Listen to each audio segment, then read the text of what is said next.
boys, let's go!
Destiny calls, and the dice hit the table.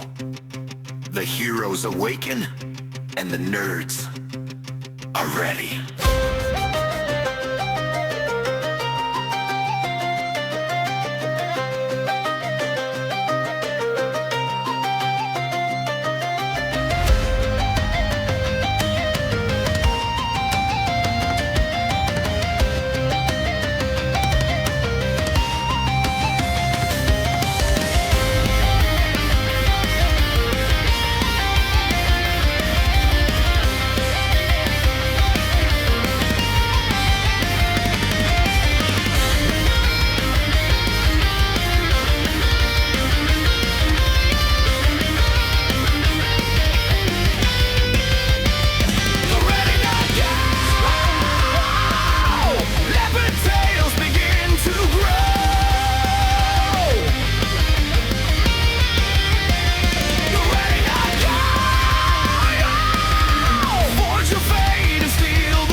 I never know how to start these recordings now that we've got that theme tune. I guess just welcome back to Ready Nerd Go. My name's Alex and this is Enko. If it ain't broke. Right, if it ain't broke. So today we had a list of things that we were going to talk about that we've been making up as we've been going along whenever we have a semi-decent idea. And today, both of us are feeling a little bit brain tired. And we thought that talking about how the party met would be a good start for the week, I guess. I don't know. You can tell we're firing on all cylinders today. My single brain cell cat's probably firing on more cylinders than we are today, honestly. Now, the reason we bring this up is that I'm sure anyone who has played any kind of tabletop RPG will understand the frustration of, wait, how do we know each other? Yeah, but what about this? Yeah, but how about this?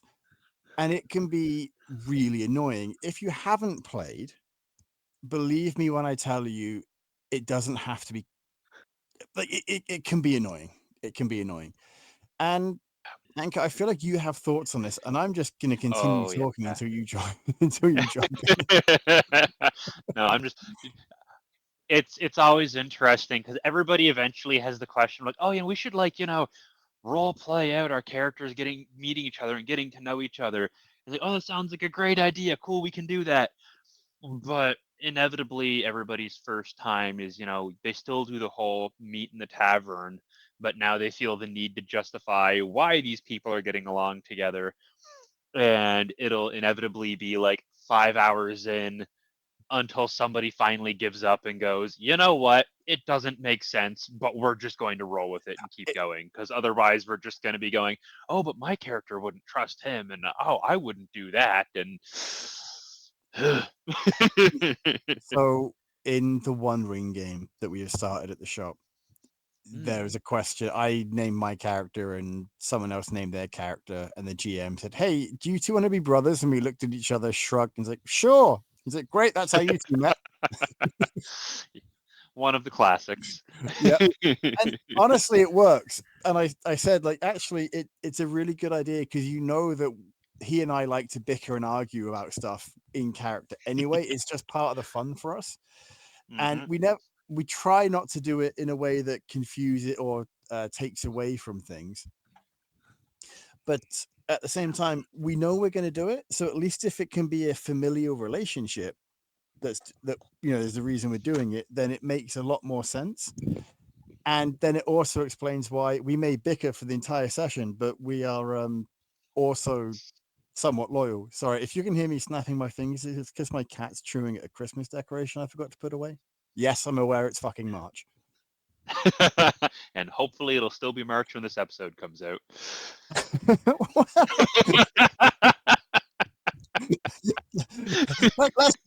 let's not think too highly of ourselves now.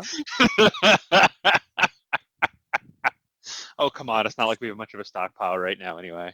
No, this is it.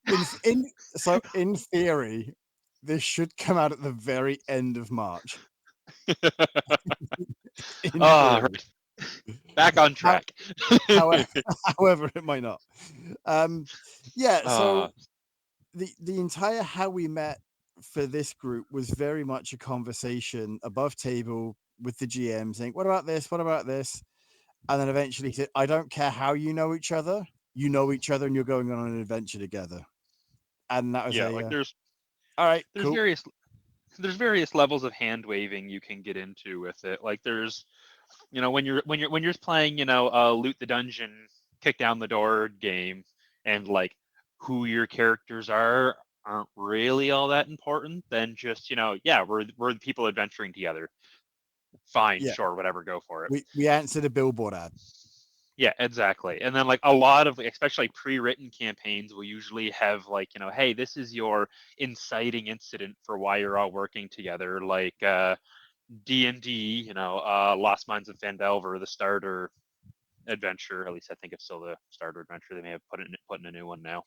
But that one's like, hey, you guys have all been hired by this dwarf to like, deliver materials for the mine he's opening, and then shit happens and you continue adventuring together. The one thing I don't like about using an inciting incident for getting the whole group together is that once that inciting incident is resolved, it can be very difficult if you're caring about the role play to come up with a valid reason for why this group is staying together. Like, to use Lost Mines as an example again, like it has a decent through line hook throughout the campaign of like, hey, and I'd say spoilers, but the campaign's like a decade old at this point. I'm not spoiling anything too. Honestly, even if it is a spoiler for people that just happen to be listening and about to play that, at the end of the day, especially with this kind of thing, it's not about, oh no, you've ruined the story. It's the experience and the journey. Yeah, and like this is something that you discover in like the first 2 or 3 sessions, but like it's it's like your patron, the guy who hired you, is kidnapped. Like he when you go to deliver the goods, he's not there. Him and his escort have been kidnapped. When you first you find the escort and you discover that he's been taken away somewhere. So like you have that through line of like hey, our employer's been kidnapped. Maybe we should go find him and like actually save him. And that's a valid reason for us as a group to kind of stick together and keep doing things. But then you'll have get paid. Yeah, exactly. But like then you'll have campaigns where it's like it's like you have your inciting incident which is completely resolved in the first session or two. And then you have this like, okay, so like we have not had any time to like have a reason to develop any reason to care for each other. Yeah. Why are Can, we still hanging out? yeah. You just hand wave it and just say, you know what, we're still good. We'll still hang out together. Or do Yeah. we have, or do we actually have to think of a compelling reason after the fact? Like what I generally like to do, and like you alluded to kind of how we usually do it at the shop, is that like I like to have like, it's like, hey, my character knows at least two other characters in the group, Yeah. whether it's we're brothers or coworkers or lovers Acquaintance, or anything like acquaintances. that. Like, Yeah. we have, it doesn't have to be like really fleshed out and defined. Like we don't have, like, if we're brothers, we don't have to have like our sibling dynamic and all of our family and all of our No. history figured out. It's just, hey, we're both dwarves, we're brothers, cool. Yeah. And then you can work out the other details later. It So or I'm remembering the Witcher game we were playing, because in the Witcher tabletop RPG, you randomly roll up your background. yep. And I was playing a dwarf, and for whatever reason, I rolled that this dwarf had 7 successful, happy relationships over the course of his life. So I was like, okay, I guess I'm playing a Lothario dwarf. Like, sure, cool, let's roll with this. And then, like, fairly early on in the campaign, he's like, you know what? My character's having a relationship with the Witcher in the group.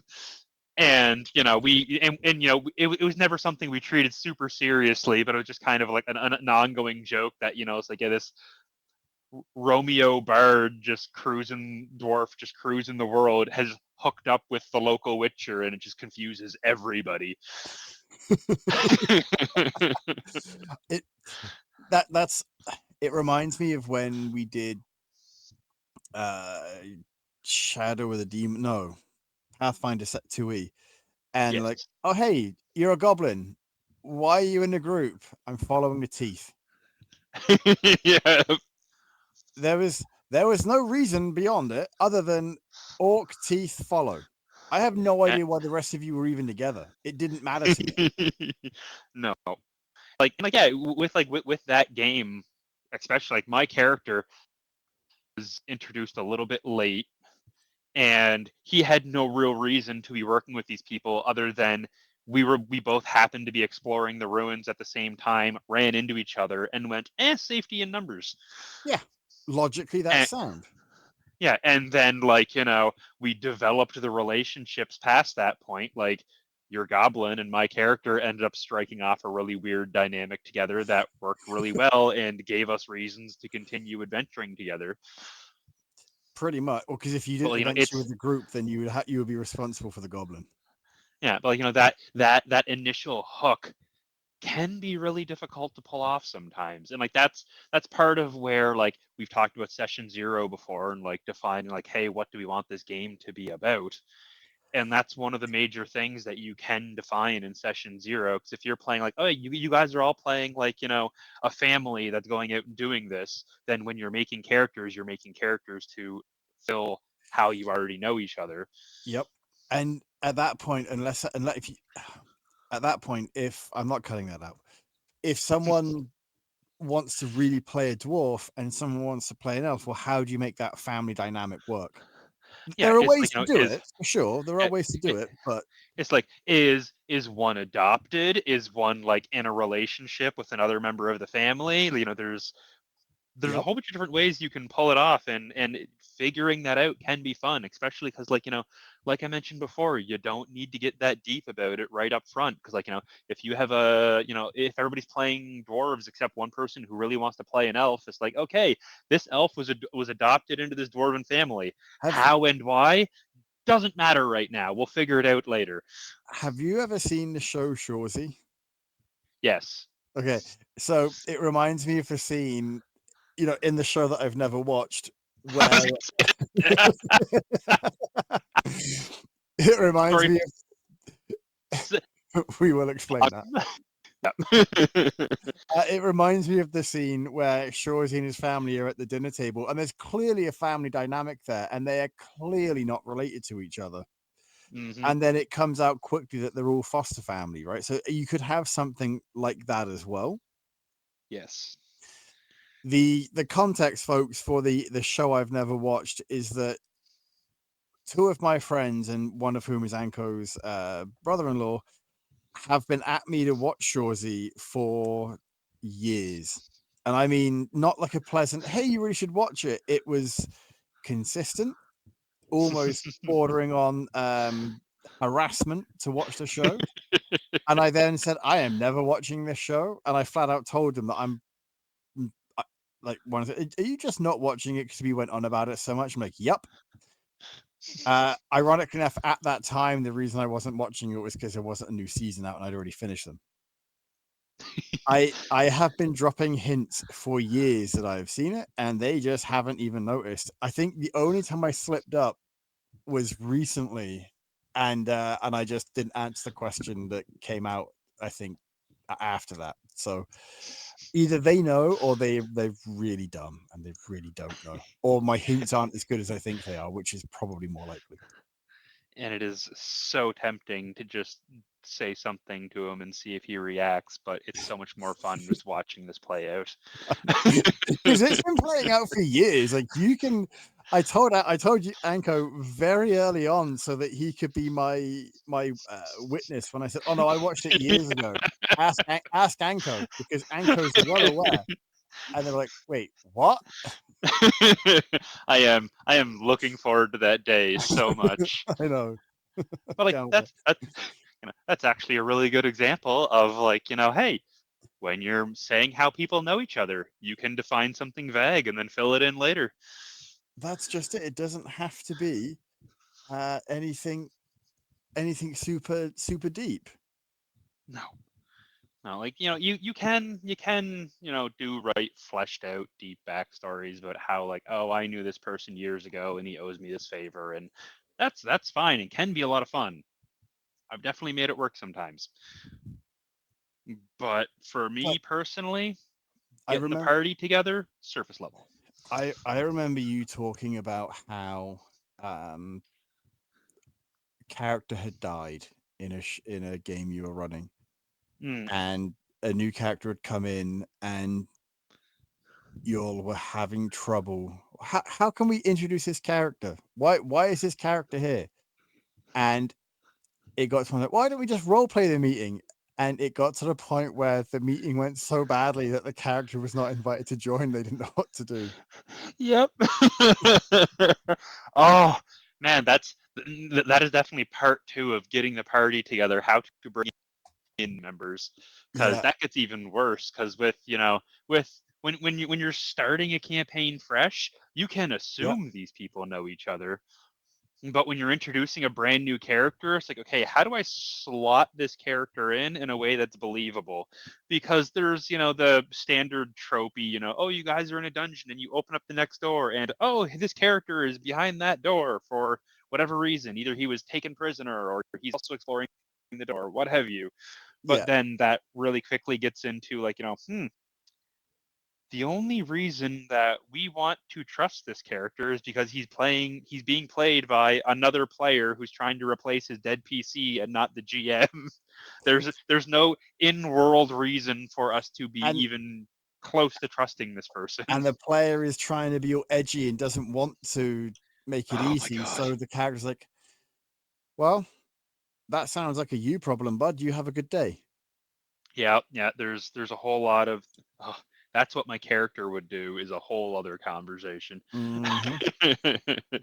And Yeah. that's just it. Like, yes, your character might not willingly join an existing group without some kind of motivation. But at the end Mm. of the day, if you're there to have fun and you want to play an edgy,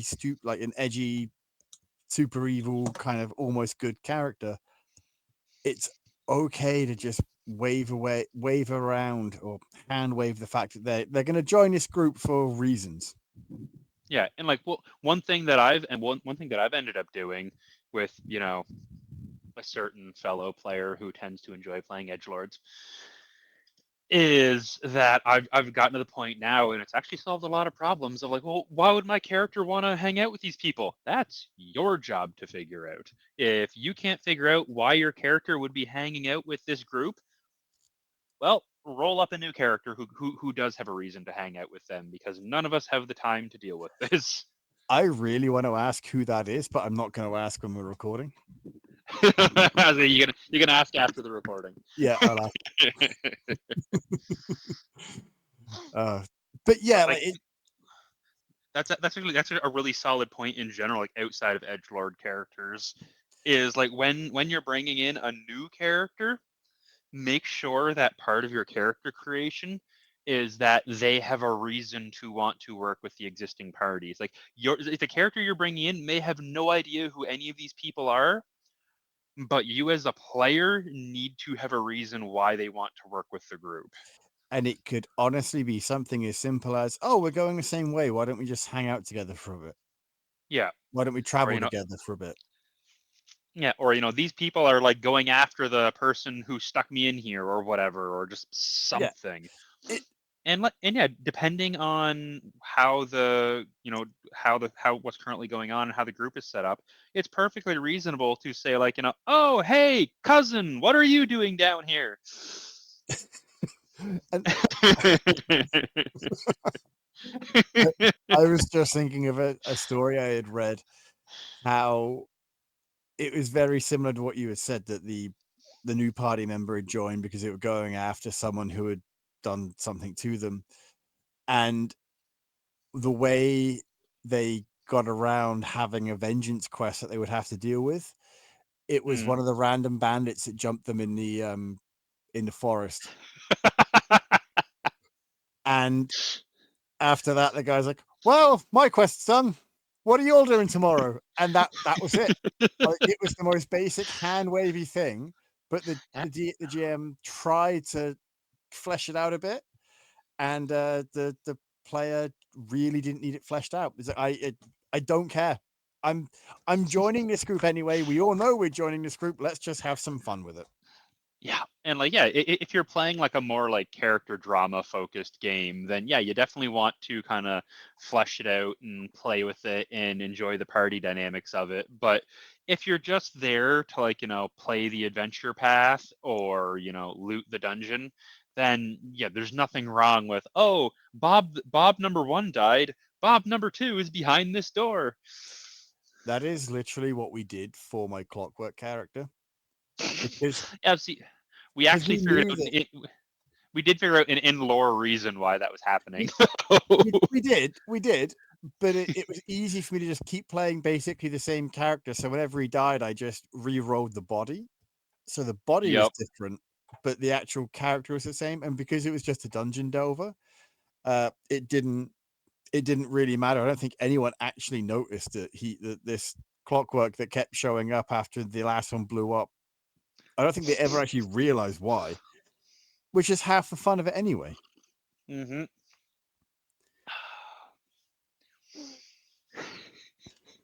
Oh, that Clockwork has had some good times with it.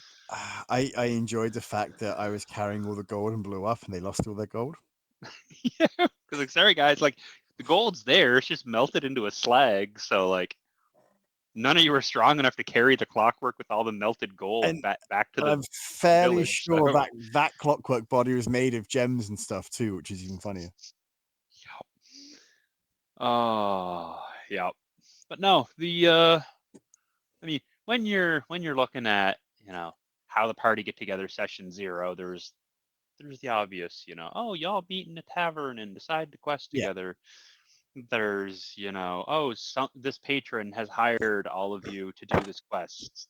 Then, a lot of modern adventure paths like D&D and Paizo and them, they've started setting up their adventure path. So it's like, hey, here is a list of options for the players that they can choose to take if they want to, that tie their character into the adventure a bit. Like, that's it's a like, oh, really good idea. it's fantastic. I'm actually a really big fan of it if you're doing Yeah. like adventure path style games, because they'll have stuff like, oh, your character is investigating this dungeon because he heard this specific rumor that ties into the game later, or like Mhm. this character is like the nephew. Your character is like the nephew of the quest giver who's gone missing, so he's come to investigate to try to figure out what happened to his family, or like there's just it'll have 6 or 7 things like that that the players can kind of grab, and then they have an inbuilt reason not just to work together but also to be engaged in the campaign itself. Exactly. Like it's just one of those things where sometimes it's nice to have a pre-generated or a solid idea as to why someone is involved. Uh, Sorry, I don't know if you can hear the vibrating cat that's currently on my lap, but if you can, I'm not cutting it out. Um, it's nice to have that level of, hey, here's why your characters have got together. Go have fun, as opposed to spending, like you said, up to 5 hours trying to figure it out, role playing the meeting, realizing that none of your characters are compatible, and then the GM either has to say, look, either figure it out or create new characters because I am not telling the story with all of you going off doing your own thing. Like historically, in my experience anyway, it usually starts off, the first couple of games everybody plays, they're happy to be there. Their characters will have their own backstories maybe, but like they don't really care about the group itself and how it's forming so much. So Mhm. there's like, yeah, we're playing, let's go. And then somebody asks, but wait, like how do we know each other? And then, oh, we should role play that out. And then nobody really has Any the idea? any idea or like knows about the pitfalls that you can run into with that, where Yeah. like oh, like my character, like oh, my character is undead hating druid. Well, my character's a necromancer. Yeah. How are we going to figure this out? Well, my character is never going to like your character. Well, my character is never going to like your character. Well, Well, maybe they're paid to stay together. Great, that works. yeah. I've actually read a book recently called Born Under a Black Sun, where Okay. one of the main characters is, they say it's a he follows death magic and his friend follows life magic. He's a necromancer, right? Yeah. Just flat out, he's a necromancer. But life magic allows the wielder to amplify the strength and everything. Whereas Okay. death magic allows you to, if you're skilled enough, like you might punch someone, they get a disease or that kind, negative things. But Hmm. at the end of the day, the necromancer is still a good guy, and it's really interesting how he uses his necromantic abilities and yet still doesn't come across as a villain. I really enjoy it. It's really fun. Uh, especially the part where there's corpses that are involved. And like, yeah, just don't look at them. They're fine. It reminds me of a game. It was a 2-player game, me and my friend and the GM. And me and my friend had rolled up, I'd rolled up a paladin and he had rolled up a necromancer. And we had talked about it for a bit and we decided that, like, yes, it's like these two are childhood friends. And the paladin is desperately trying to, like, convince his friend to stop doing necromancy and, quote unquote, come back to the light. And his childhood friend is like, no, I'm not giving up necromancy, but I also don't want to, kill my friend. So I'm just going to, like, pretend that I'm, considering it and kind of string him along while doing what I want to do anyway. I really like that dynamic.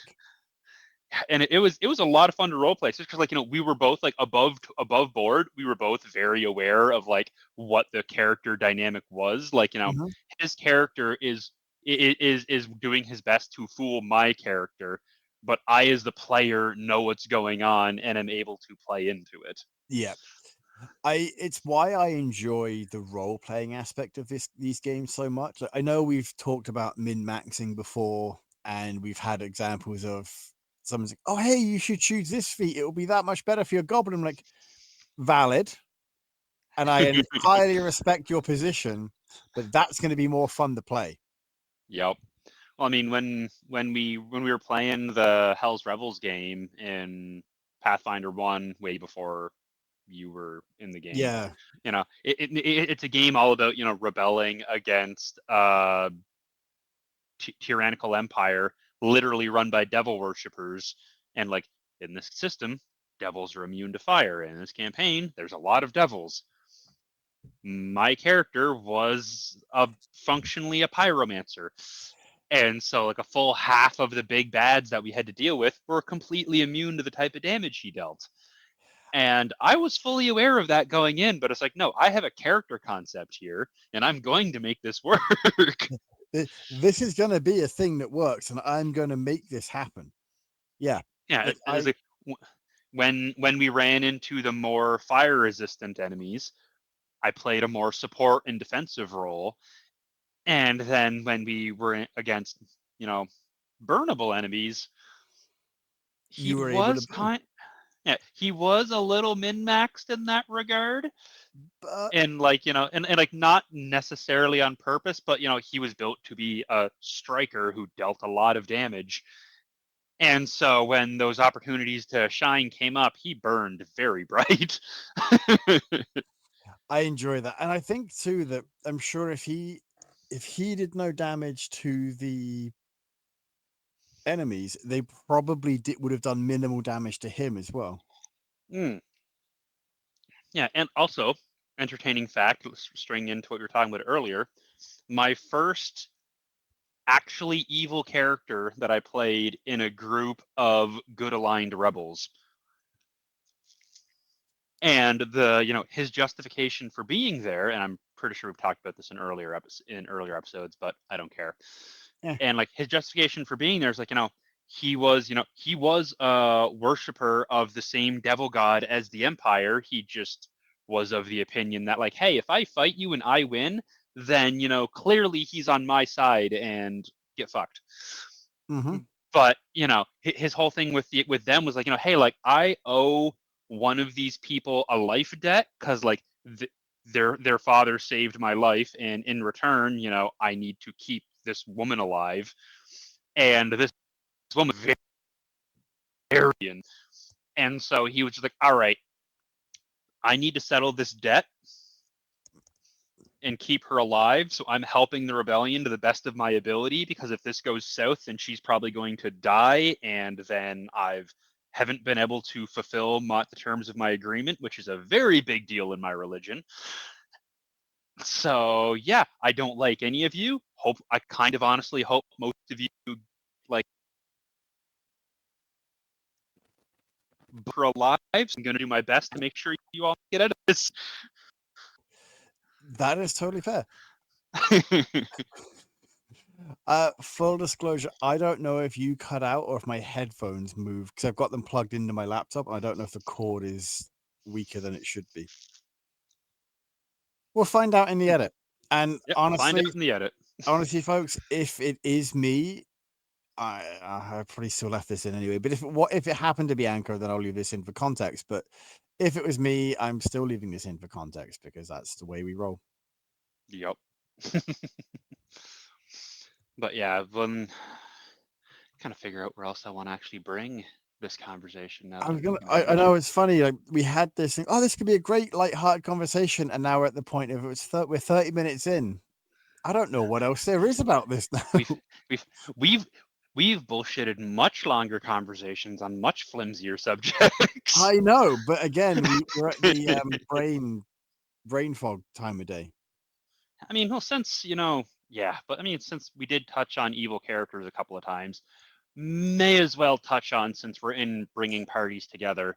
Yes. Playing evil campaigns has its own special tricks when it comes to getting the party together. Because like when you're playing like a traditional, we're all either heroes or we're dungeon delvers or what have you, then there's a lot of inbuilt, we have reasons not to screw each other over and like to not plot against each other, either because we're not assholes or we all have a common goal that we're equally fighting towards and it's mutually beneficial. Yep. But I have yet to see an evil campaign that did not almost immediately go down in flames, because for a lot of people, playing an evil character is just playing a selfish asshole. Yeah, and it doesn't. And Like I feel that evil people may not always be selfish, but they've got to have a valid motivation. yeah, it's like, and like there's a lot of being selfish that is also not screwing other people over, because it's like, it's like, yeah, it's like they are motivated solely by their own self-interest. If your self-interest is getting out of here alive, then you have reasons to keep the other people from dying. Mm-hmm. And it's just, it's you get into a, like, I don't like evil campaigns. We talked about playing an evil campaign after the Hell's Rebels game. Actually, we were talking playing an evil campaign, and I just flat out told them, it's like, hey, you guys can do that if you want to. I'm not really interested.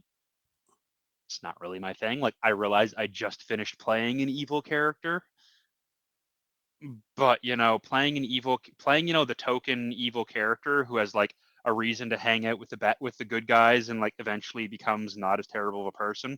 That's a fantastic story arc that I really wanted to explore, and I honestly explored the hell out of it. Did he end the game as like a capital G good person? No, but he did end the game as a significantly less evil person. But playing a game where it's like, oh yeah, we're gonna backstab each other, and like we're gonna plot against each other, and like just be The dicks to each other. It's like, the I'm not, only way I to think each the their only own, way but an no. evil campaign would work for me would be if you all had a common purpose, but you're the bad guys, Yeah, right? and like Like, that's and like to be fair, that is kind of how that evil follow up campaign was built, because it was like it was literally built like the follow up to Hell's Rebels. It was, oh, I can't think of the name right now. It even had the similar like Hell's theming, because like instead of like fighting the Hell Knights, you were playing people. I can't remember if it was like you were working for the Hell Knights or whether you were Hell Knights, but like it was in that vein, and like you were doing lawful evil buffoonery. which could be fun in and of itself, but you're right, it would be it if you're just playing characters to just be evil and torture NPCs. I could see that getting old quickly, depending on your personality type. Yeah. But I mean, like, hey, if it works for people, great. I'm not going to yuck their yum. Just not for me. And Yep. for like people who do want to try playing an all evil game, you still need to make sure that your characters have a reason to not immediately kill each other. Because one could argue in an all evil game, they are far more likely to do that straight up anyway. Yeah, it's like, it's like, if I mean, yeah, you need a reason for your characters to not immediately stab each other in the back. Yeah, exactly. It's funny. I've been reading a book, and the entire reason these two characters have gotten together is two people were on the road being chased by someone else, and this guy just happened to be there and happened to help them. I was like, you know what? I'm fine with this because this is A, probably more likely to have happened than anything else, and B, the entire book is about the from what I gather on the back is about the relationship between the two characters who met. We know they're going to meet. Don't take an entire book, half book, building up their meeting. Like, oh great, there they are. Yeah, it's like, It, let's get to the meat of the story. yeah, exactly. Like, it's the same principle as getting a party together. Don't overthink it. Like, you can overthink. You can think through it later if you need to. Right, when you're Hmm. going through the things. But to get the session started, don't overthink it, and then drip feed reveals as you go on. Yeah. Now, one thing I will say, because everybody who's into character role play will eventually want to do the whole, oh, how do we all meet? We should role play it out. If you're going to do it that way, what I would strongly recommend, and saves a lot of headache for everybody involved, is talk to each other about like like not necessarily like a fleshed out endpoint for how you meet, but have an agreement on like, hey, we're going to role play out how we meet, but we're role playing up to this specific point that we both agreed is going to happen. So as Yes. players, we're working towards making this point happen. Yeah, because once you have an end goal, it's so much easier to get there versus, well, my character wouldn't do that. Well, Exactly. why wouldn't your character do that? Because we know this is where we need to be, so figure out why your character will do that. Yeah, either your character decides to do that for X reason, or something in the world pushes your character into that situation. And that's also another thing about that type of meat thing is I highly encourage letting the GM have a bit less control over the world around you. So as players, you can just say, hey, I would need this to happen for my character to do this.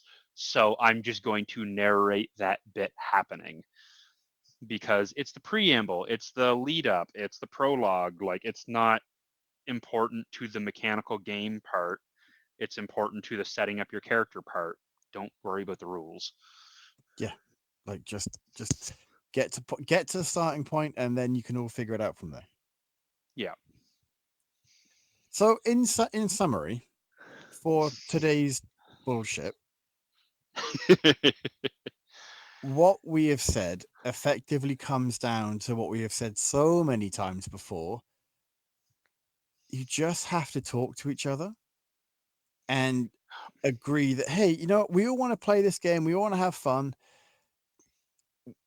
In order for us to do that, we need to figure out how our characters met. All right, they're just a party together. Okay, great. Let's do it that way. Don't sabotage the meeting by role playing and then realizing that, oh wait, shit, none of our characters give a shit about you. We're all gonna leave. Or even worse, are actively antagonistic towards each other. Yeah, don't be that person, because you know who you are. Yeah. And if you do have to role play meeting, hey, look, all of us want it. We're gonna get to a point where you're gonna meet. You got half an hour to do it. Yeah. You have half an hour to do it. You two are going to meet. You two are going to meet. You two are going to meet. You're all going to meet up. Give me a brief monologue as to what's happening, and then we're good to go. Yeah. It doesn't have to reinvent the wheel every time. No. But yeah, I think that's about all I have on the subject for today anyway. Well, if that's the case, I guess the only thing left to say then is game on. All right, I'm ending the recording so I can then ask you who the edge roll person was. Whoa, roll the dice, let's go!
Destiny calls, and the dice hit the table.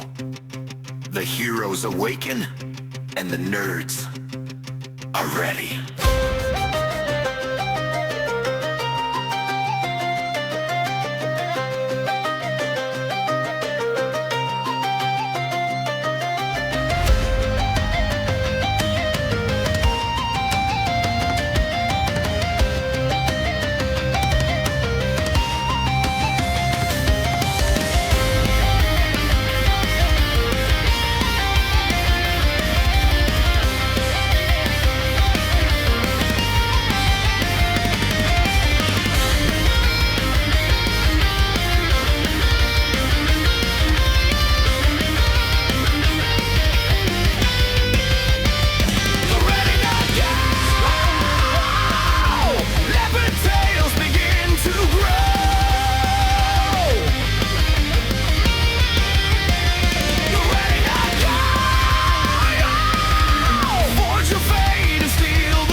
Hey, thanks for watching Board Game Today. We always appreciate your views and your support, but there are so many ways for you to support our site. Not only can you do right here on video, but you can go and check us out at boardgametoday.com, where we have more news, reviews, interviews, everything you could ever want. But since you're here, if you could, you can always give us a like, subscribe, or share our videos or watch something else. Is always much appreciated, and get your game on.